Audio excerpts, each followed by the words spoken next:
नमस्कार दोस्तों, मैं हूं अनीता और आप सभी का एक बार फिर से स्वागत करती हूं। दोस्तों, आज की वीडियो में हम जानने वाले हैं पापाकुंसा एकादशी व्रत का पारण है वो किस समय हमें करना है और पारण की सही विधि क्या है। तो चलिए वीडियो की शुरुआत कर लेते हैं और जान लेते हैं कि एकादशी व्रत का सही विधि क्या है पारण की और किस समय हमें पारण है वो करना है। जिस प्रकार से हम पूर्ण निष्ठा और भक्ति भाव पूर्वक एकादशी व्रत का पालन करते हैं, उसी प्रकार से पूर्ण निष्ठा नियम पूर्वक और शरणागति के साथ हमें निर्धारित समय के अंदर ही एकादशी व्रत का पारण करना चाहिए। क्योंकि व्रत करें तो उसे संपूर्ण करना चाहिए जिससे कि पुण्य फल की प्राप्ति हो सके। और एकादशी व्रत भी पारण विधि के बिना अधूरा है वो माना जाता है, जिसे हम एकादशी का पुण्य फल है वो हमें प्राप्त नहीं हो पाता है। हमारे वैदिक शास्त्रों में भी यही सुझाव दिया गया है कि एकादशी के साथ ही एकादशी विधि मतलब पारण की जो विधि है उसको भी निर्धारित समय पर भी अवश्य ही पूर्ण है वो हमें करना चाहिए, जिसका परिणाम हमें इस श्लोक द्वारा मिलता है। श्री मार्कंडेय द्वारा इंद्रमय राजा से भगवत आज्ञा का पालन करवाने हेतु कहा गया कि समस्त विवादों का निर्णय एक ही है। द्वादशी को व्रत करें और त्रयोदशी को उसका पारण करें, यही मेरी आज्ञा है। इस आज्ञा हेतु वाद क्यों न करें, किंतु परंतु करने से मनुष्य नरक में पतन है उसका हो जाता है। तो चलिए एकादशी पारण का निर्धारित समय और उसकी संपूर्ण विधि जान लेते हैं। इस बार पापकुंसा एकादशी 14 अक्टूबर 2024 सोमवार के दिन है। इस व्रत का हम पालन कर रहे हैं जिसे कि हमने पिछली वीडियो में बताया है। इस बार की एकादशी द्वादशी तिथि युक्त है और त्रयोदशी से विस्तृत हो रही है, इसलिए इस बार की एकादशी का पालन हम एकादशी के दिन नहीं बल्कि द्वादशी पर कर रहे हैं।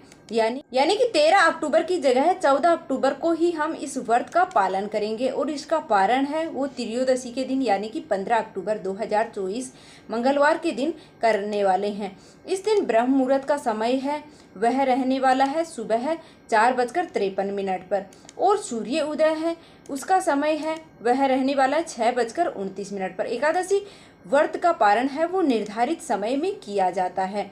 6:29 से लेकर के 10:18 के बीच में आप इस एकादशी का व्रत का पारण है निर्धारित समय में ही आपको पूर्ण करना चाहिए। इसके लिए सबसे पहले प्रातःकाल ब्रह्म मुहूर्त में उठ जाना चाहिए और स्नान इत्यादि करके स्वयं को शुद्ध है वो करना चाहिए। उसके बाद जिस प्रकार से आपने एकादशी के दिन भगवान की मंगला आरती की है उसी प्रकार से पारण के दिन भी आपको भगवान की मंगला आरती करनी चाहिए। फिर मंदिर में जाकर या फिर ऑनलाइन आपको दर्शन है वो मंगला आरती के करने चाहिए। उसके बाद हमें तुलसी देवी की पूजा करनी चाहिए और उसके समक्ष दीपक है वो प्रज्वलित करना चाहिए। उनकी 3 बार प्रदक्षिणा है वो करनी चाहिए।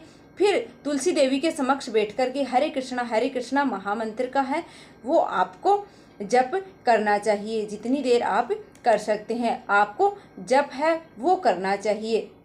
निर्धारित संख्या में मतलब निर्धारित माला है उसकी जप करनी चाहिए। क्योंकि श्री हरि भक्ति विलास में चैतन्य महाप्रभु स्वयं कहते हैं कि नित्य श्री तुलसी का दर्शन, स्पर्श, चिंतन, कीर्तन, प्रणाम, स्तुति, रोपण, सेवा और पूजा करने से कल्याण लाभ होता है। जो व्यक्ति नित्य उक्त 9 प्रकार से तुलसी देवी की उपासना करते हैं उनको हजारों करोड़ों युगों तक श्री हरि के धाम में निवास मिलता है। जब आप प्रातःकालीन दैनिक पूजा कार्य है वो समाप्त हो जाएं आपके, तो अपनी क्षमता के अनुसार भगवान के लिए आप स्वादिष्ट भोग प्रसाद है वो आपको बनाना चाहिए और यह भोग है वो सात्विक होना चाहिए यानी कि बिना लहसुन प्याज के आपको बनाना होता है। उसके बाद आपको तुलसी पत्तर रख करके और उसके ऊपर गंगा जल छिड़क करके भगवान को अर्पित करना चाहिए और प्रयास करना चाहिए कि यह आप पारण का जो समय होता है उससे पहले यह सारे कार्य हैं वो आप समाप्त कर लें।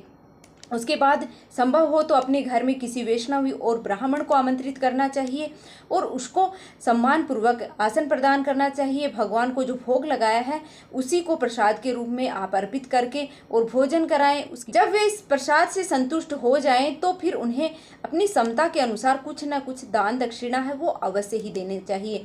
इस व्रत का पारण करते समय दान देना अत्यंत ही आवश्यक होता है क्योंकि दान ही इस कलयुग में श्रेष्ठ है और दान करने से हमारी लक्ष्मी का शुद्धिकरण है वो होता है। इतना ही नहीं, हम जो भौतिक संसार की माया में बंधे रहते हैं उस माया से भी हमें मुक्ति मिलती है और धीरे धीरे हमारा मन वैराग्य की ओर अग्रसर होता है। लेकिन ये सभी साधन यदि भक्ति में केंद्रित करके किए जाते हैं तभी भक्ति के अंतर्गत है। वो इन शुभ साधनों का हमें भगवान श्री कृष्ण की शुद्ध भक्ति है वो इसे प्राप्त होती है, हम प्राप्त है वो कर सकते हैं। जब पावन एकादशी कठिन व्रत करके हम दान करते हैं, दान है वो दिया जाता है, तो उसका फल हमें हजारों गुना है उससे भी अधिक प्राप्त होता है। जब एकादशी निमित्त हम कोई भी दान करते हैं तो घर में लक्ष्मी का निवास रहता है, जीवन में आने वाली आर्थिक समस्याएं हैं वह दूर होती है।